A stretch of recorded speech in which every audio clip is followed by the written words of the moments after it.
Hi again, and welcome to the first part of our exploration of what we believe. Today we begin where the Bible begins, with the very first words of Genesis. In the beginning, God created the heavens and the earth. That single verse tells us something profound, that this world is not an accident. It's not random or chaotic. It was created intentionally, lovingly, and beautifully by a God who desired life to flourish. As United Methodists, we affirm that God the Father is creator, not just in some long ago moment, but as an ongoing reality in our world. God is the source of all life and continues to be at work in the world, shaping, sustaining, and renewing creation every single day. The opening of Genesis gives us a powerful image. God speaking creation into being. Light, sky, land, oceans, plants, animals, and then finally, humankind. Genesis later says this, "Then God said, let us make humankind in our image, according to our likeness." We're created in God's image. That means that every single person carries within them the imprint of the Creator. It also means that we are invited to reflect God's creative, life-giving nature in how we live and how we relate to the world around us. Now, when we say creator, we're not just talking about a God who made the stars and then stepped away. We believe in a God who created and who is still creating. This is something that John Wesley and many Wesleyan theologians have emphasized. God's work is not finished. As we sing in one of our most beloved hymns, "Love divine, all loves excelling, finish then thy new creation, pure and spotless let us be." That line reminds us that God's creation is ongoing, not just in nature, but in us as well.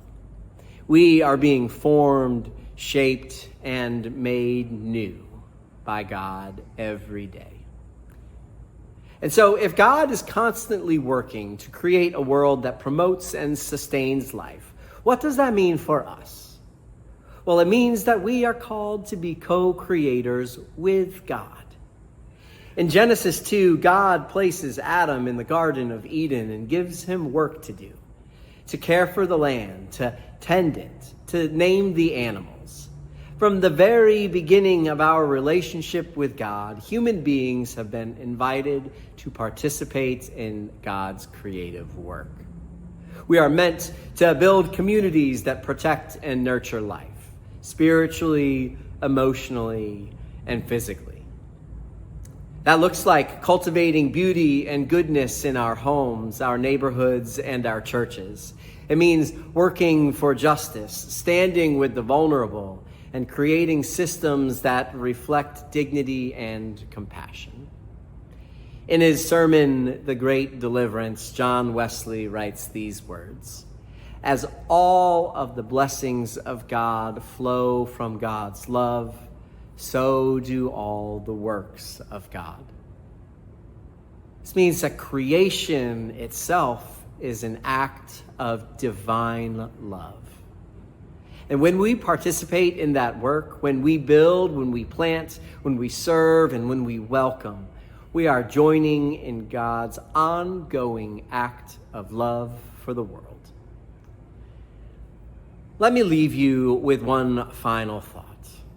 Psalm 104 is a hymn of praise to God as creator, and it says this, "O Lord, how manifold are your works. In wisdom you have made them all. The earth is full of your creatures." This isn't just poetic, it's deeply theological. God created the world with wisdom and care. And that same wisdom and care extends to you. You are part of the created world. You are called to make it more whole, more just, and more full of life. So as we move forward through this course, keep this in mind.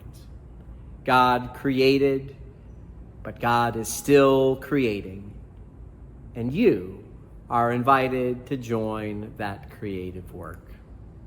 So let's build lives and communities that reflect the Creator's love, lives that promote and sustain life in all of its fullness.